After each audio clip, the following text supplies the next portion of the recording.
No one in the galaxy ever planned to fear humans. When Earth first appeared on the long list of newly discovered intelligent worlds, most alien civilizations barely noticed. The Galactic Council, an ancient organization that kept peace among hundreds of species, saw humans as just another small, emotional race struggling to understand the wider universe. Their early broadcasts made everyone laugh. They argued on camera, cried in public, and celebrated victories with wild energy. To many alien observers, humans seemed unbalanced, too passionate, too unpredictable to ever be taken seriously in interstellar politics. Still, they had one thing that couldn't be ignored: an unusual ability to survive. No matter what challenges they faced, disease, hunger, natural disasters, they always came back stronger.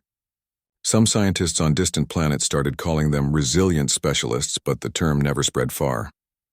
The rest of the galaxy simply didn't care enough to notice. That changed when humans joined the Council. At first, it was only a symbolic membership, a young species wanting to prove itself, eager to take part in the civilized order of the stars. They sent diplomats, scholars, and explorers, smiling, curious, respectful. Their culture was filled with music and laughter. Their diplomats shook hands with everyone, a strange gesture that some species found uncomfortably personal. But behind those smiles, the humans studied everything. They learned how the Council worked, how alliances were formed, and most importantly, how wars were fought. They didn't brag about it. They just watched quietly. When the first human troops arrived in an official galactic peacekeeping mission, no one expected much. The other species sent towering insectoid soldiers with exoskeleton armor, mechanical drones guided by artificial minds, and amphibious warriors with built-in bioshields. Then came the humans, short, soft, fragile-looking, wearing gear that looked decades out of date. Even their enemies didn't take them seriously. During the early operations, alien commanders would joke about them over the radio. "Keep the humans behind the shield line," they said. "They'll get hurt out there." But something strange kept happening on the battlefield.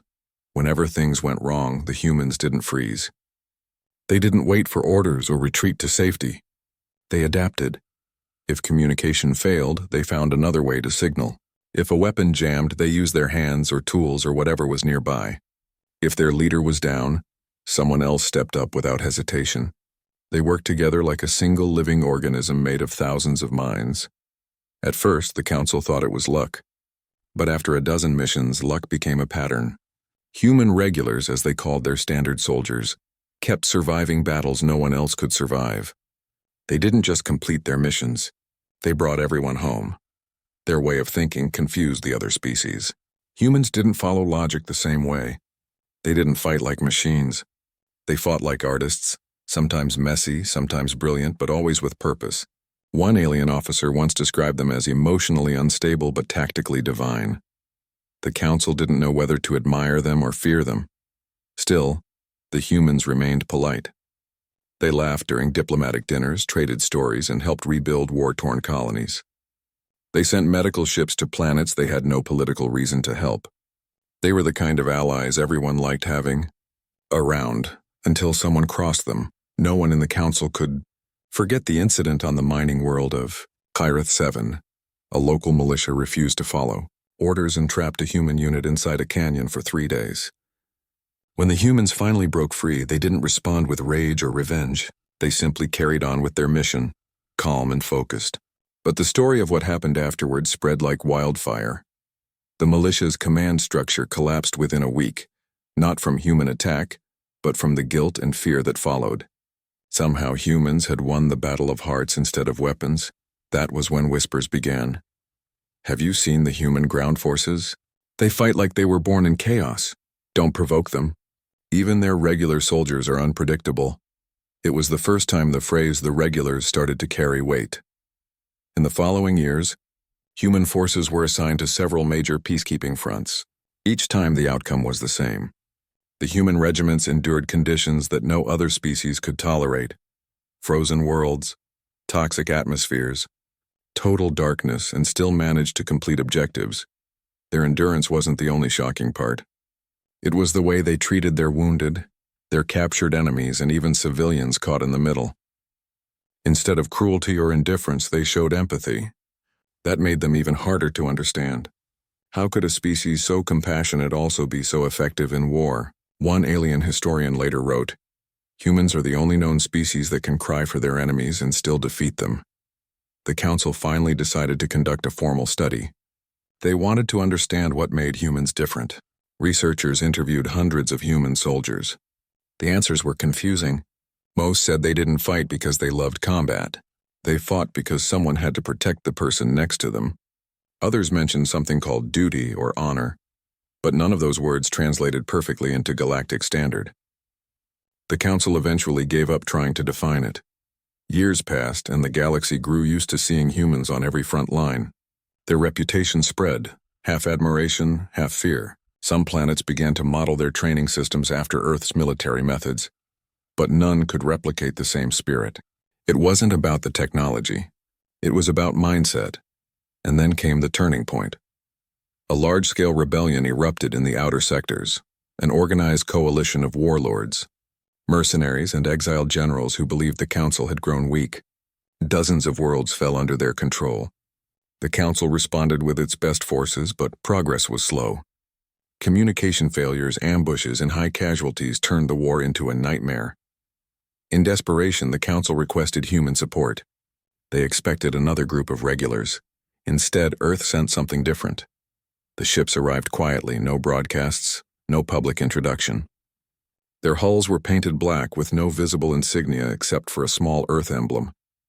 Even the council didn't have full details on who they were. They just received a message from Earth Command. Special Operations Detachment en route. Mission classified. At first, the alien commanders were confused. Who were these people?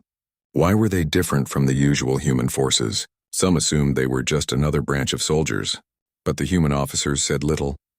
They only requested landing coordinates and a list of objectives. Rumors began spreading fast. "These aren't the regulars," whispered one alien technician. "They're the ones even humans talk about in low voices." The council tried to learn more, but all files about Earth's special forces were restricted.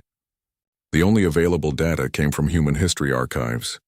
Stories about small teams operating in extreme conditions on their own, rescuing civilians, gathering intelligence, and completing impossible missions. Most aliens dismissed those tales as exaggerated myths, but soon everyone would find out they were very real. Before the special forces even arrived on the battlefield, strange things began to happen. Enemy transmissions went silent. Supply lines vanished. Command posts reported mysterious sabotage. No one ever saw who did it, but the results were unmistakable. Human efficiency, but multiplied tenfold. When the first official reports reached the council, the language was unusually emotional for military documents. They move without sound. They strike without warning. They do not seek recognition. They simply finish the job. And yet, at this point in the story, the galaxy still didn't understand what was coming. They thought they were facing a better trained version of human soldiers, stronger, faster, more disciplined. But the truth was deeper than that. The regulars had always been terrifying enough. The special forces were something else entirely. The council believed they had seen humanity's best when they saw those regular troops survive impossible odds. They didn't realize those were just the ordinary ones, the everyday fighters. The special forces were the ones Earth sent only when the situation was beyond saving. To this day, historians still argue about that first deployment, how many special forces arrived, how they operated, or even if they were fully human. Some say they wore armor that made them invisible. Others say they blended with the environment like living ghosts. But those who fought alongside them remember one detail clearly. Their eyes, calm, focused, not filled with hatred but with purpose. They didn't brag. They didn't speak much, and when their job was done, they disappeared before dawn. No ceremony, no victory speech, just results. That was the moment the galaxy began to whisper a new phrase. If those are the special forces, what does that make the regulars? It was the beginning of a legend, a story that would travel faster than light from one system to another, growing with every retelling. And while the council tried to remain calm, deep down they all shared the same quiet thought. Maybe inviting humans into the stars had been the biggest miscalculation in galactic history. The story of what happened on Vraxis 9 spread like a storm through the stars. Vraxis wasn't a famous planet. It wasn't rich or beautiful. It was just a rocky world with thick green fog and endless plains of metal dust. But it had something valuable, rare minerals that powered half the Galactic Council's ships. And when a group of alien warlords decided to claim it for themselves, the Council sent troops to protect it. At first, everything seemed under control. The defenders had advanced drones, powerful weapons, and armored vehicles that could hover across mountains. The enemy had more numbers but less discipline. The Council thought it would be a short conflict, just another border cleanup. But then the warlords used a new kind of weapon that jammed communications and shut down the drones. Within hours, the situation collapsed. Outposts went silent one by one. Entire squads vanished into the fog. No one knew where the enemy was or what direction the attacks were coming from. Commanders sent out emergency signals asking for support. When those messages reached Earth Command, the humans didn't hesitate. They sent their standard ground troops, the regulars. The other species expected them to fail. Vraxis 9 was considered impossible terrain for humans.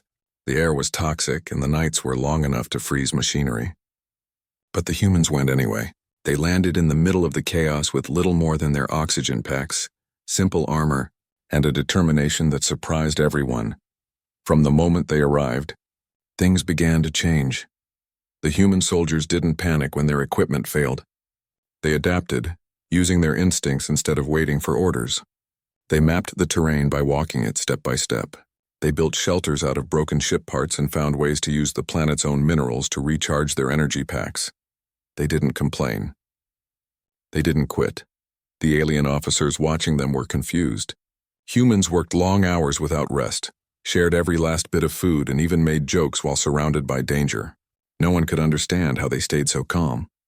The regulars began pushing forward, reclaiming lost ground one hill at a time. When they finally found enemy traces, they didn't rush in recklessly. They studied their opponents, learned their patterns, and planned quietly. Within a week, the human presence on Vraxis 9 had turned from a rescue operation into a full counteroffensive. Then something unbelievable happened. One morning, a captured enemy signal reached the human base. It was a distress call from the attackers themselves. They were asking for help. The message said their own troops were fleeing in panic, terrified of the humans in the mist. It was the first time in recorded galactic history that a force triple the size of its opponent was asking for rescue from humans. The Council couldn't believe it. They thought it was a trick. But when satellite images confirmed the retreat, the reality was clear. The regulars had done the impossible again. Back at the Council headquarters, ambassadors tried to make sense of it. Reports showed that human losses were minimal, even though their equipment was outdated compared to their allies. Analysts spent days trying to figure out how they managed to fight under such harsh conditions. The only clear answer they found was this: humans refused to give up. No matter what, but even with their victory, Vraxis 9 wasn't over yet. The enemy regrouped in the northern sector, gathering reinforcements and building energy shields around their base. The human troops, though victorious, were exhausted and running low on supplies. The Council decided to send backup troops from other planets, but they were weeks away. The enemy would attack again long before that. That's when the humans made a quiet request. They didn't ask for more soldiers. They didn't ask for heavy weapons. They simply sent a short transmission to Earth Command that said, requesting deployment of special forces. Most of the aliens didn't even know what that meant. Some assumed it was just another name for reinforcements. Others thought it was a bluff to scare the enemy. But the human commanders said nothing more. They just prepared the landing zone and waited. A few days later, when the sky above Vraxis 9 began to glow with re-entry fire, everyone gathered to see what kind of reinforcements Earth was sending. There were no massive fleets, no grand warships. Only 3 quiet dropships descended through the fog. They made no sound, no radio chatter, no flashing lights. The moment their landing struts touched the ground, the regulars straightened up. Some even smiled.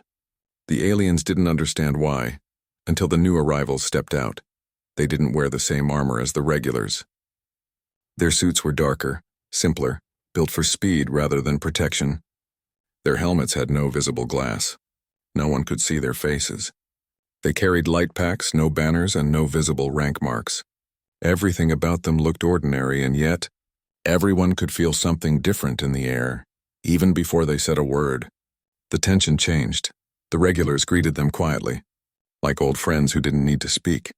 The alien officers tried to ask who they were, but the special forces simply nodded and began working. They moved through the camp checking gear, marking positions and setting up small devices that blinked softly in the dust. Within an hour, they had mapped the entire area without a single drone, and then as silently as they came, they disappeared into the mist. For 2 days, there was nothing but quiet. No sounds, no signals, no visible movement. The enemy, thinking the humans had retreated, began advancing again. But as soon as they entered the outer valley, their vehicles started to fail. Their communication lines broke apart. Their energy shields flickered and died. One by one, their forward units reported confusion, disorganization, and fear. Something was happening in the fog, but no one could see it. The regulars didn't move either. They waited calmly, trusting their special forces completely. When alien officers asked what was happening, the only response they got was, "Don't worry. They're already there." By the 3rd day, the enemy command post had gone completely silent. When the fog cleared that evening, every trace of the attackers was gone. No massive explosions, no bodies, no wreckage, just empty camps in a quiet valley. The Council's observers tried to understand how this was possible. They found small signs of precision: energy lines rerouted, supply depots disabled, and control systems neatly powered down. It wasn't destruction. It was clean, surgical, controlled. Whoever the special forces were, they had ended the conflict without turning Vraxis into rubble. When the sun rose again, the special forces returned to the main camp. No celebration, no speeches, no noise. They simply reported, "Objective complete," and began preparing to leave. The alien officers wanted to question them, but by the time they reached the landing zone, the dropships were already gone. The entire operation had lasted less than 6 hours. Later, when the Council reviewed the mission data, they realized something shocking. The Special Forces hadn't lost a single member. Every move was perfectly timed. Every threat was neutralized with minimal effort. There was no unnecessary damage, no chaos, no panic, only precision. But the strangest part came from the audio logs of the regulars. During those 6 hours, none of the human soldiers made a sound on the radio. No shouting, no orders, no fear. Just calm breathing and the occasional quiet confirmation. It didn't sound like war. It sounded like a group of people doing a job they had done 1,000 times before. The galaxy had seen many kinds of warriors before, machines built for war, psychic tacticians and soldiers fused with alien technology. But nothing like this. The Special Forces weren't the strongest or the biggest. They were something else. Humans trained to move with quiet purpose, almost as if they were born for impossible missions. After the Vraxis 9 incident, word began to spread. Entire alien fleets started to study human tactics. Military schools requested data from Earth Command, but the files were locked. Some diplomats asked the humans directly, but they only smiled and changed the topic. Among the regulars, one simple phrase became legendary. Whenever someone asked what the Special Forces were truly like, they would answer, "They're not here to fight harder. They're here to finish faster." And just like that, the legend began to grow. Stories of the Special Forces moved from base to base, planet to planet. Some called them ghosts. Some said they were trained from childhood. Others believed they had special instincts that couldn't be taught. No one knew for sure, but everyone agreed on one thing. When Earth sent those soldiers, the fight was already over. The galaxy didn't realize it yet, but this was only the beginning. The name Special Forces would soon change how every species thought about humans forever, because the truth was simple. Humans didn't create Special Forces to show strength.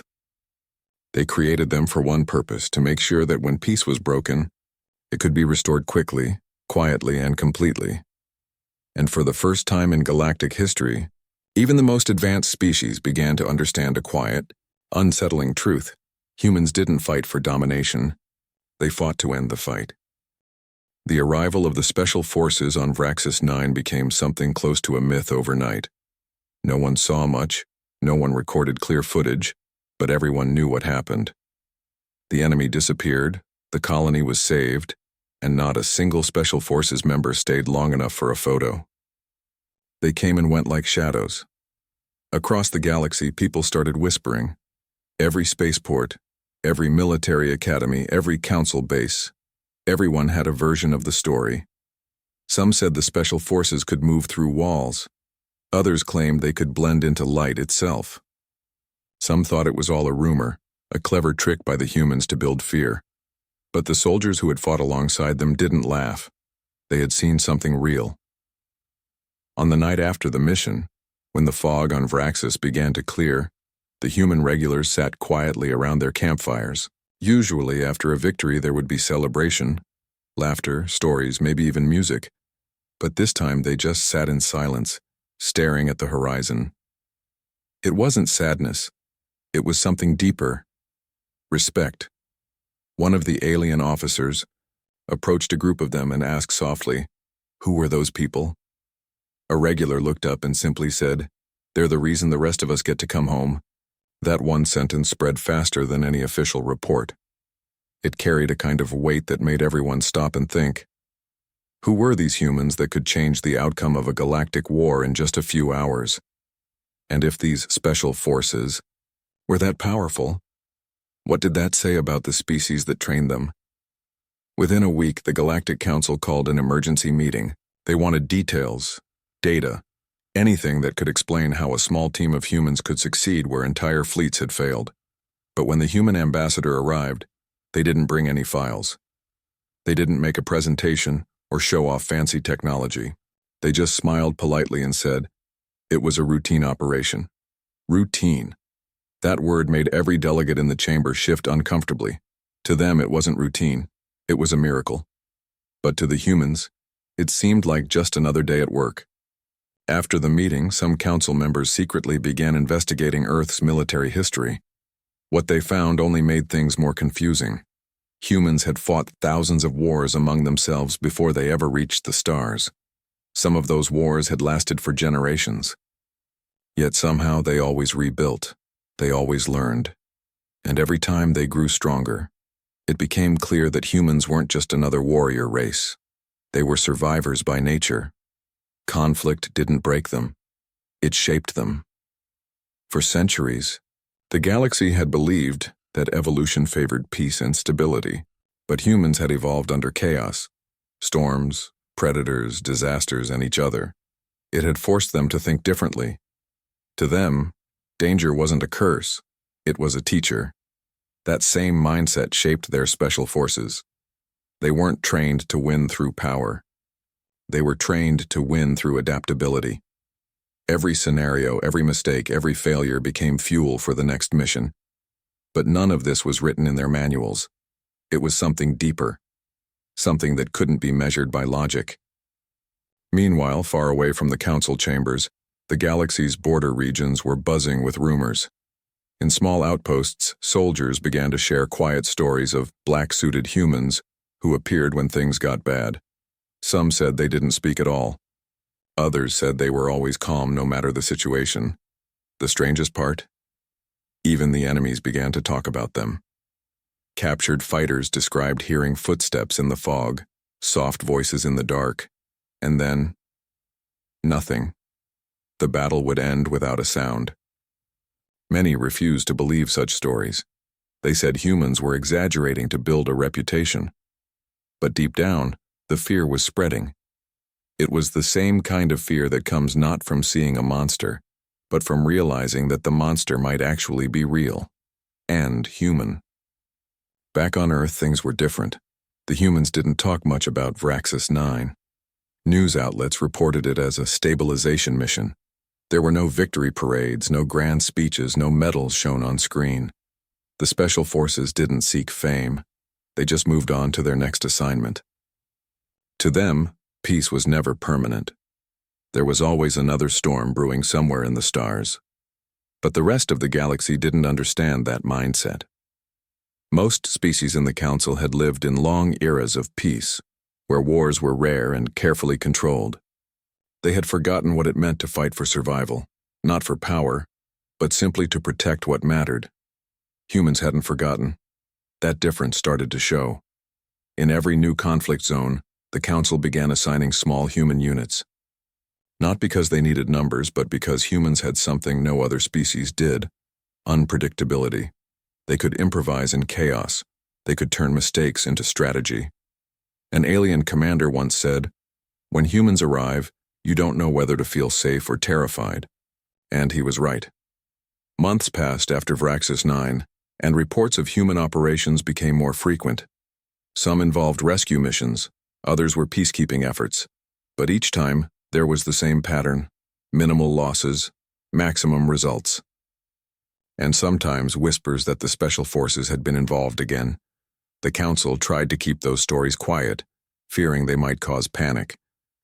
But in the age of interstellar communication, secrets never stayed buried. Soon, entire civilizations were discussing the humans. In marketplaces and schools, people argued about them. Were they heroes or a threat?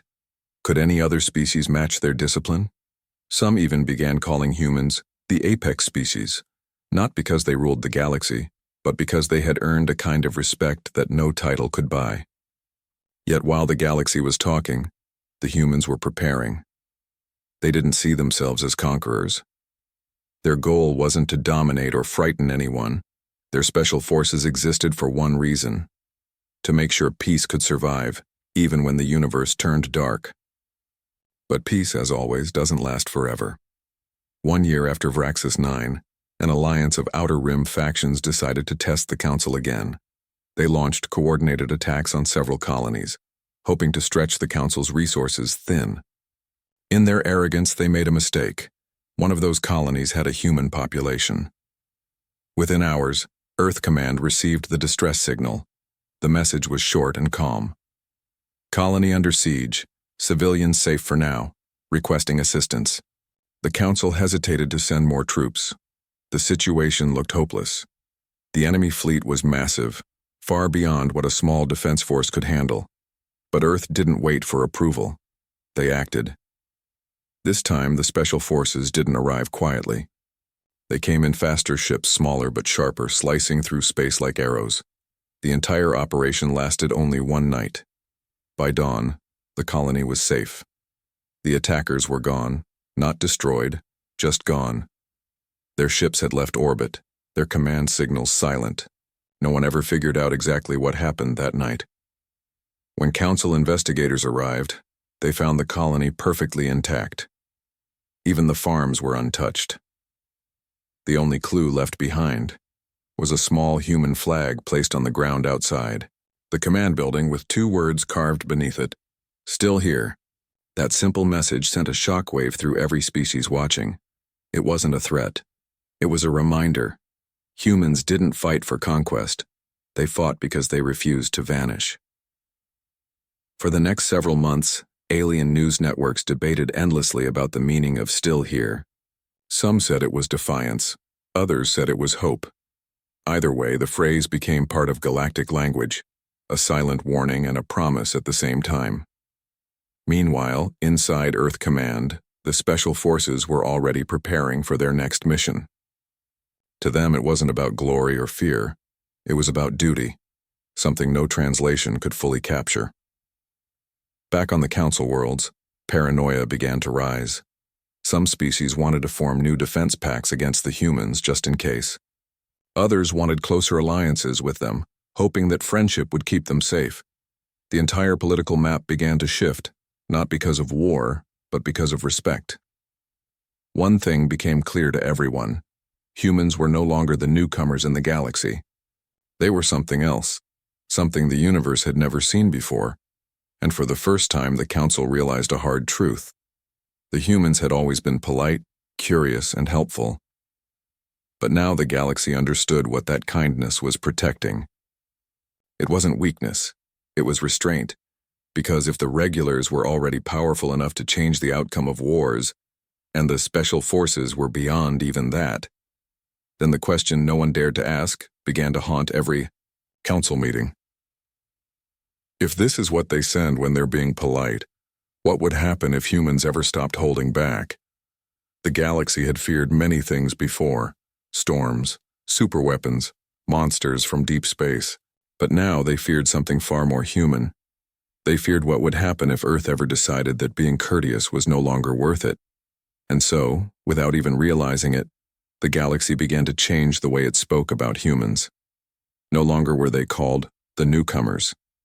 Now they were called something else entirely, the species you should never provoke, because behind their smiles, behind their laughter, behind their polite handshakes, was a force the universe could not predict and could never control. The story of the human special forces spread faster than light itself. At first it was only whispers, quiet conversations in dim spaceport corners, short messages passed between officers who didn't want to be overheard. But in just a few weeks, it became the most discussed topic in the galaxy. No one had ever seen anything like it. A handful of humans had changed the course of an entire war without a single grand battle. The footage from Braxis 9, what little existed, was replayed endlessly. Blurry images of humans moving silently through fog. Unconfirmed recordings of enemy ships retreating without firing a shot. The Council tried to contain the information, but it was too late. Every soldier, every government, every academy wanted to know, who are they? Soon, rumors turned into legends. Some said the humans' special forces could sense danger before it happened. Others said they used strange psychological tactics that no one else understood. A few even believed they could control fear itself. But those who had seen them up close knew the truth. It wasn't about magic or mystery. It was about mindset. The special forces didn't fight to destroy. They fought to end things quickly, to protect, to restore peace. Their silence wasn't cold. It was focus. Their calmness wasn't arrogance. It was control. They were professionals who didn't need to prove anything. Across the galaxy, military leaders began to analyze every bit of human behavior they could find. They studied how humans worked in teams, how they communicated, how they adapted when things went wrong. And what they found confused them even more. Humans were emotional. They could be angry, afraid, sad, even joyful in the middle of battle. Yet somehow they turned those emotions into energy, not chaos. They didn't suppress fear. They used it. They didn't deny pain. They endured it. It was as if humans had learned to transform weakness into strength. One council scientist summarized it best in her report. Humans are the only species known to weaponize hope. The phrase caught on instantly. Weaponized hope. It became a headline across countless worlds. Some used it as a compliment. Others saw it as a warning. But no matter how it was said, one truth was clear. Humanity had changed the way the galaxy thought about war. Even the most advanced civilizations began reevaluating their armies. The largest empires, with fleets spanning hundreds of systems, quietly admitted they couldn't match the humans' mental resilience. Technology could be copied, machines could be built, but whatever made humans human, that couldn't be replicated. Soon, recruitment across alien worlds began to drop. Soldiers who had once felt proud to wear their planetary uniforms now hesitated. Every time they looked at their training manuals, they saw one name written between the lines: humans. Fear had entered their hearts, but it wasn't the loud, chaotic kind. It was the quiet kind. The kind that grows when you realize someone out there understands survival better than you ever could. Back on Earth, things remained strangely calm. The humans didn't talk about their fame. They didn't release documentaries or boast about their victories. To them, it was just another step forward. Another day of doing their job. If anything, they looked uneasy about all the attention. Earth Command issued only a short statement that read, "Our goal remains peace." But across the galaxy, not everyone believed that. In some corners of the universe, powerful leaders began to panic. They wondered, if the regulars are this strong and the special forces are even stronger, how many more levels do the humans have? Those questions began to spread fear faster than any weapon. Soon the Council began receiving requests from worried nations. Some wanted assurance that humans would never act against them. Others wanted to form alliances, treaties, even joint defense programs, anything to stay close to Earth. The Council had never seen such a shift before.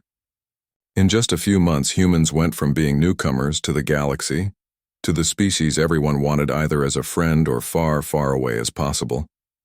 One of the more peaceful alien ambassadors described it perfectly. We used to see humans as small lights in the dark. Now we realize they are the fire itself.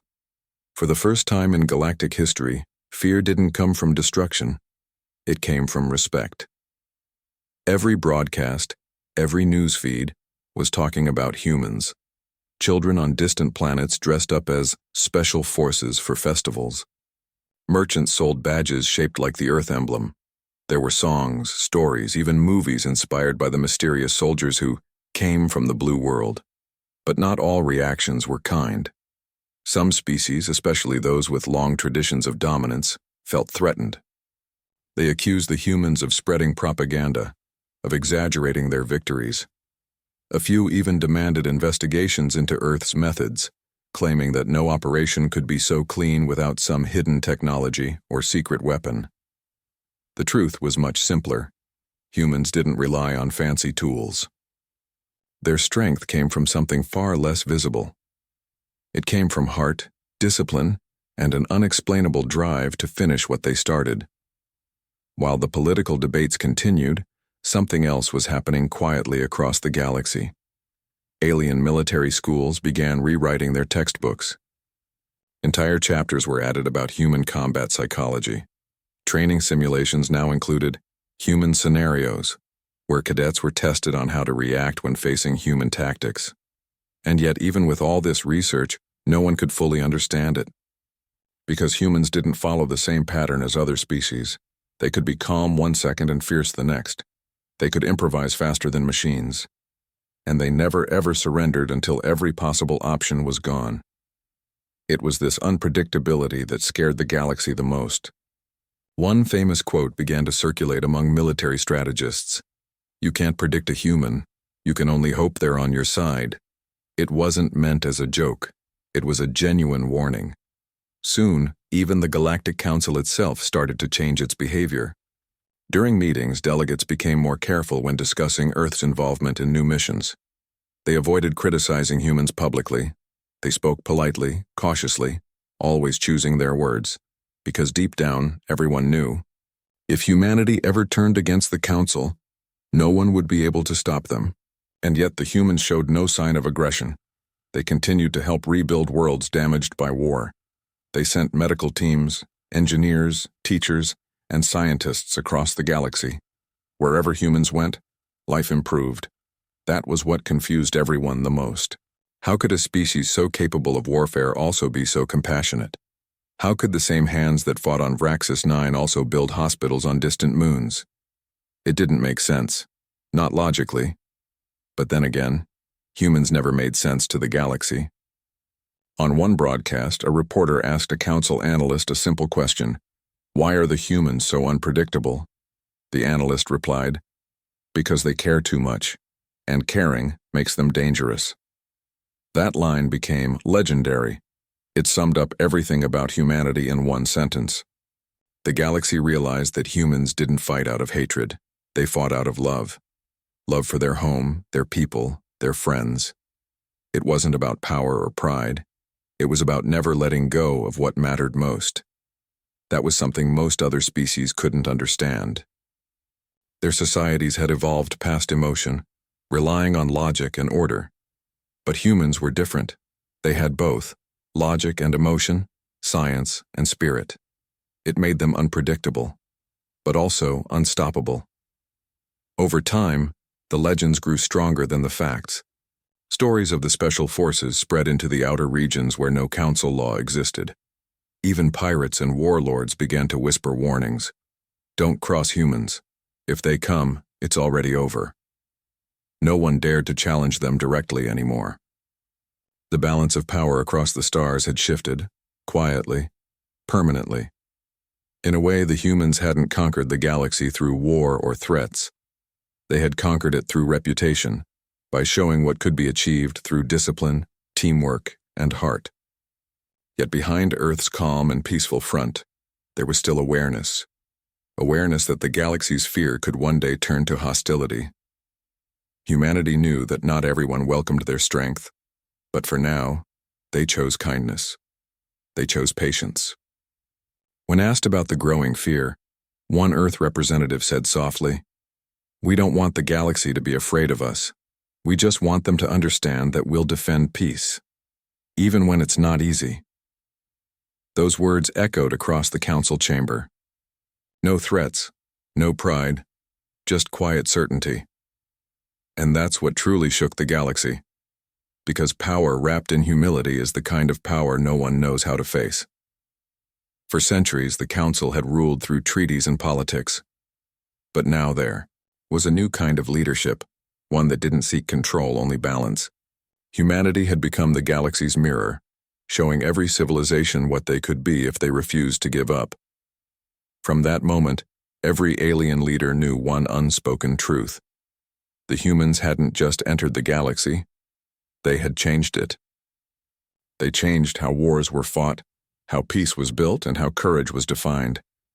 And while the galaxy still whispered about the mysterious special forces, the humans were already looking ahead, ready for the next challenge, the next mission, the next world in need. Because for them it was never about fear. It was about purpose, and that purpose, and in that human spirit, was now something the entire galaxy could feel. The galaxy had always believed that fear came from destruction, from huge explosions, loud wars, or collapsing planets. But after meeting humans, everyone learned something new. Real fear could be silent. It could arrive without warning, hidden behind calm eyes and polite smiles. At first, the other species tried to hide it. They spoke respectfully about the humans, always using the right words, and partners and allies and contributors to peace. But beneath that polite language there was unease. Deep unease. The kind that doesn't go away easily. No one had expected the humans to rise this fast. Just a few years ago, they were the newcomers, the young species trying to prove they belonged among the stars. The council had even joked privately that humans would need centuries to catch up. Now, those same leaders were rewriting their defense plans. Every military report started with the same line. If humans are involved, adjust expectations. Across the stars, powerful governments began holding secret meetings. The agenda was always the same. The human problem. They didn't call it that in public, of course. Publicly, they called it strategic cooperation. But behind closed doors, they were scared. Not because humans had attacked anyone, they hadn't. Not because humans were threatening to, they weren't. But because no one could figure them out. Humans were unpredictable, emotional, clever, and somehow united in chaos. They could be smiling one moment and strategic the next. They could build a hospital in the morning and train soldiers at night. It wasn't logical. It wasn't normal. And that was what made them terrifying. One planetary leader put it this way: you can understand a machine. You can predict a program, but you can't predict a human heart.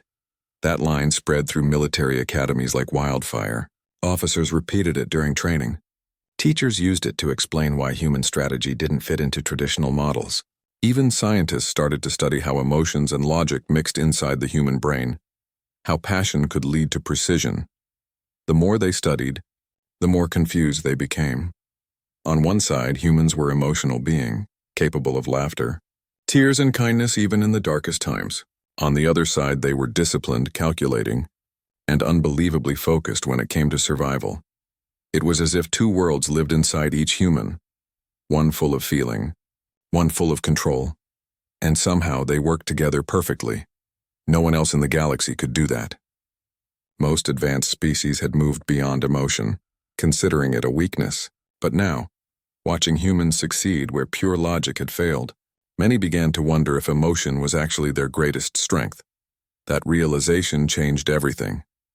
In schools, young alien cadets were told stories of human bravery, of the special forces who never retreated, of the regulars who fought not for glory but for each other. They learned that humans didn't always win because of better weapons. They won because they refused to stop trying. Those lessons inspired some, but terrified others. If humans could achieve this much in such a short time, what would they become in 100 years? 1,000? Would they remain peaceful, or would they dominate everything? No one knew, and that uncertainty was the sharpest kind of fear. Even friendly species began to tread carefully. Meetings with human diplomats became quieter, more formal. Every sentence was weighed before being spoken. Every promise was written twice, sometimes 3 times. The galaxy had learned not to test human patience, not because humans were cruel, but because they were serious about peace. And that seriousness carried power. Meanwhile, on Earth, life went on as usual. The humans didn't see themselves as legends or threats. They were busy building better technologies, exploring deeper into space, and strengthening their alliances. They didn't realize how much the galaxy was watching them, or how their every move was being analyzed. What the humans saw as teamwork, others saw as strategy. What they called empathy, others called psychological control. Every simple human gesture, a handshake, a shared meal, a quiet act of kindness, was examined like it held some secret. The truth was simpler. Humans cared. And caring, when combined with determination, made them unstoppable. In one galaxy-wide news broadcast, a journalist tried to summarize the situation. "The humans are not conquering worlds," she said. "They're conquering hearts, and that might be even more powerful." She was right. Planets that once ignored Earth now asked for human advisors to help them rebuild economies, manage crises, and teach leadership. Human experts became part of council teams everywhere.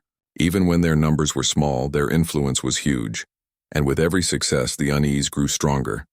For the first time, entire empires began to question their own strength.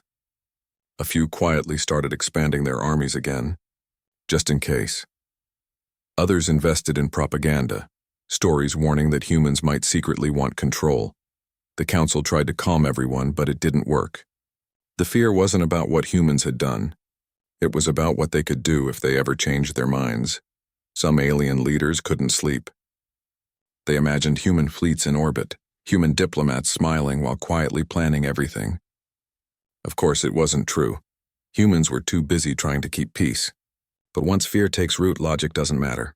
Rumors became theories. Theories became reports. And the reports turned into policies. The galaxy had entered a quiet kind of war, not with weapons, but with worry. In this atmosphere of tension, the special forces became almost mythical. No one had actually seen them since the Battle of Vraxis 9. They had returned home, disappeared into training programs, or been reassigned to classified missions. But the memory of them never faded. Children on faraway planets told stories about the invisible soldiers from Earth. Some said they could move faster than light. Others claimed they could turn entire armies without firing a shot. No one really knew what was true, and maybe that was the point. Because sometimes mystery itself is the strongest armor. Human leaders never corrected the stories. They simply stayed quiet, allowing the galaxy to believe whatever it wanted. That silence was its own kind of message. It said, "We don't need to prove who we are." Meanwhile, the regular human soldiers, the ones the galaxy had already learned to fear, kept doing their jobs. They trained, explored, and worked alongside alien teams. Wherever they went, people noticed the same things: their patience, their humor, their refusal to give up. Even when things went wrong, and they often did, humans didn't panic. They adapted. They made jokes. They found a way. That's what scared the galaxy most.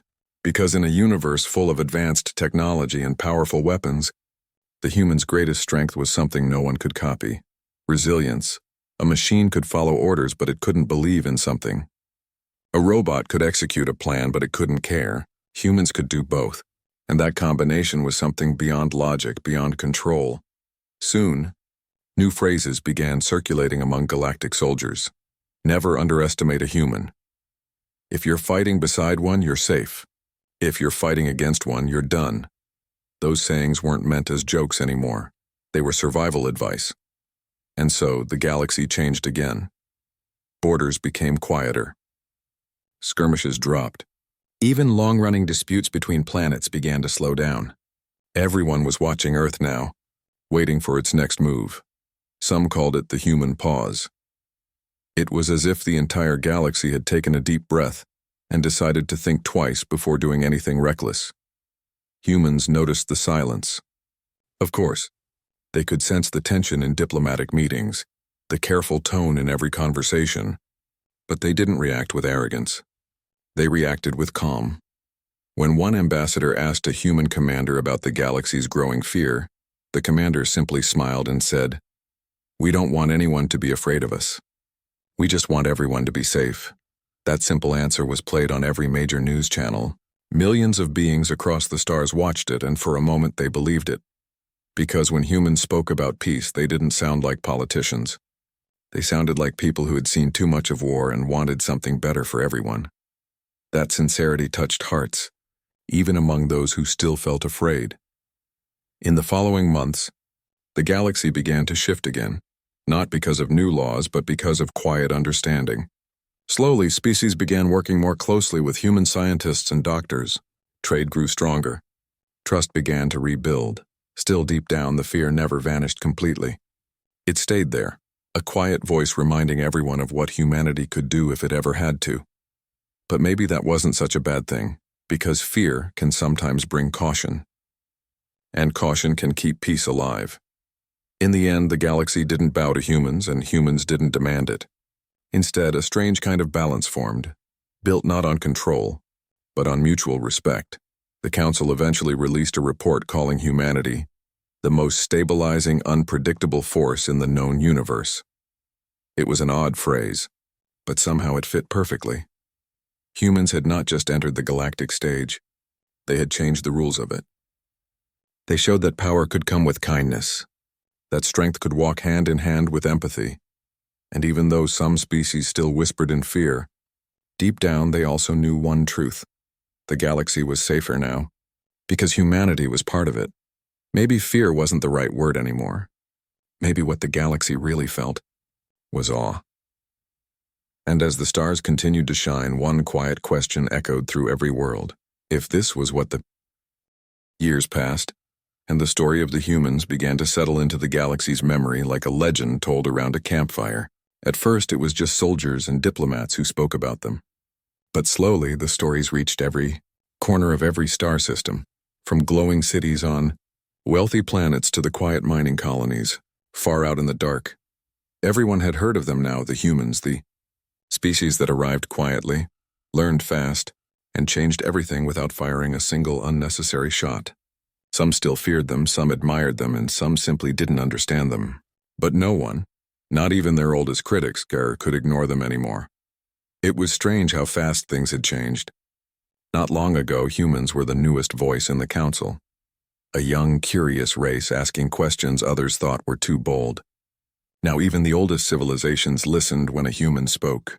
When a human commander gave advice, entire fleets adjusted their strategy. When a human scientist shared research, entire sectors advanced years ahead.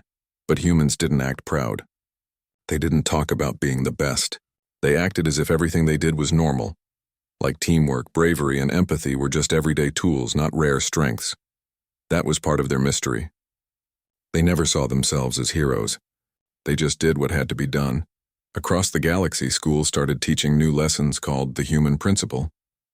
It wasn't about weapons or technology. It was about spirit. Children learned that success didn't always come from strength or intelligence alone, but from heart, persistence, and unity. Even species that once disliked humans couldn't deny that their presence had changed how everyone saw courage.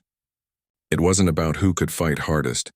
It was about who could care the longest, who could endure, who could keep standing when everything fell apart. That was the legacy humanity had unknowingly built. Many tried to copy it.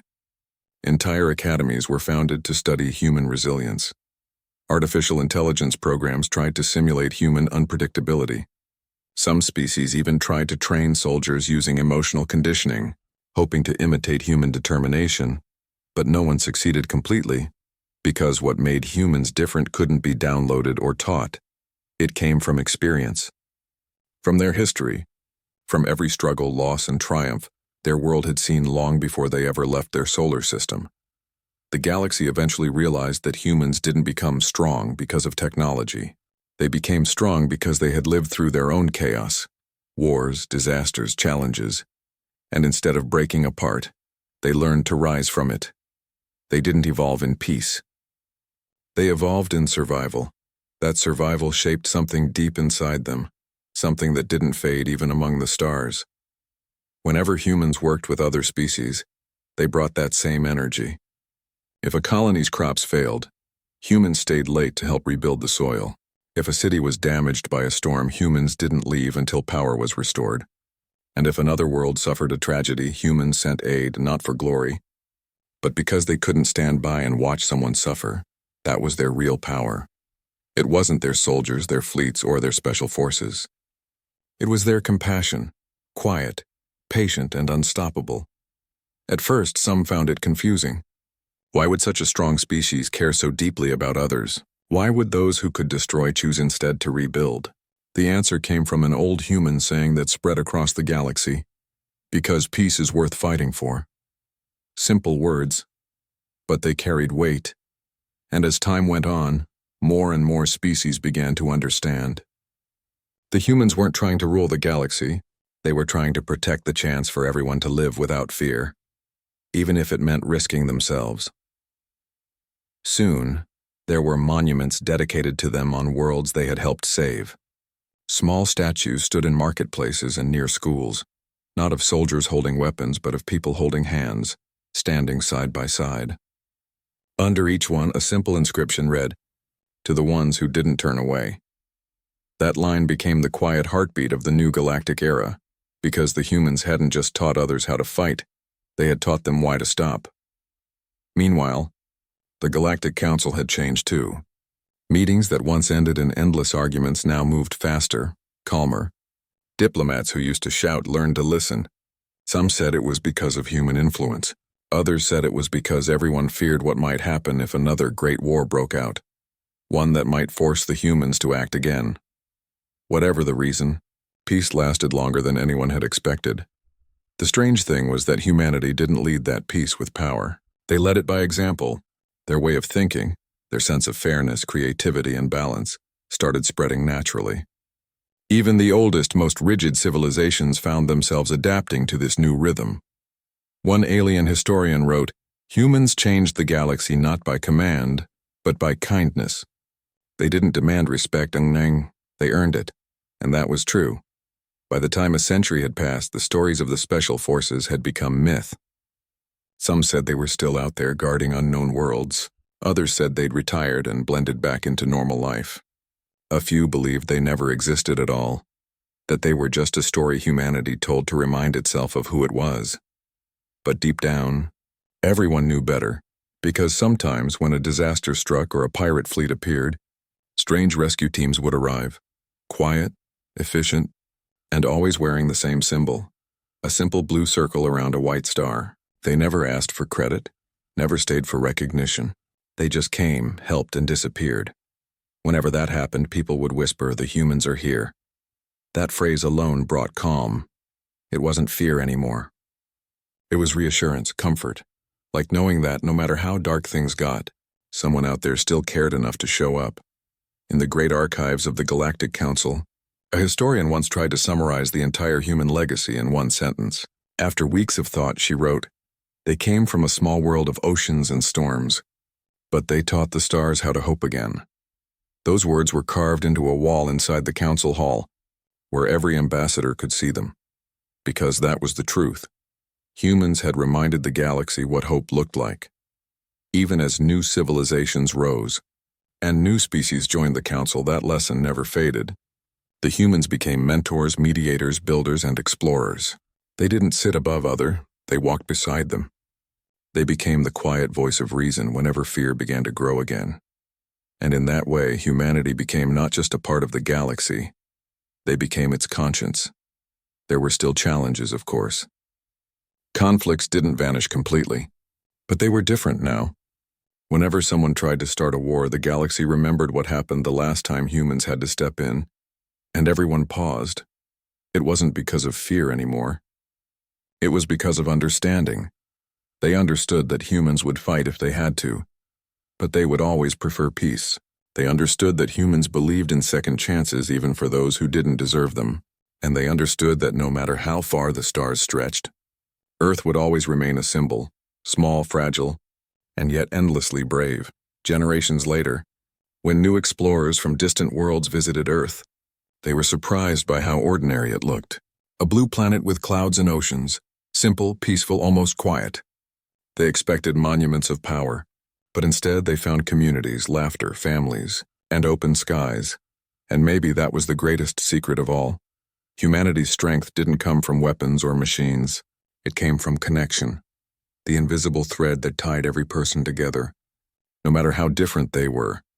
That thread now stretched across the stars. Everywhere humans went, they carried their stories, not of battles won, but of lessons learned. They reminded others that courage wasn't about never being afraid. It was about standing tall even when you were. They reminded everyone that kindness wasn't weakness. It was the hardest thing to hold on to when the world turned dark, and they reminded the galaxy that peace was never something given. It was something built, piece by piece, heart by heart. The galaxy would never forget them. Even long after Earth's first generation of explorers had passed, the stories of their bravery and compassion continued. Parents told their children, when you feel lost, think like a human, keep going. It became more than a phrase. It became a way of life. And so, in the end, the galaxy didn't just remember the humans as warriors or strategists. They remembered them as something far greater, as the species that taught everyone else what it truly meant to care. Their legacy wasn't written in destruction. It was written in unity. Because when humanity looked up at the stars, they didn't see enemies. They saw possibilities. They saw future friends. They saw family waiting to be found. And that, more than any weapon, fleet, or title, was what made them the most powerful species the galaxy had ever known.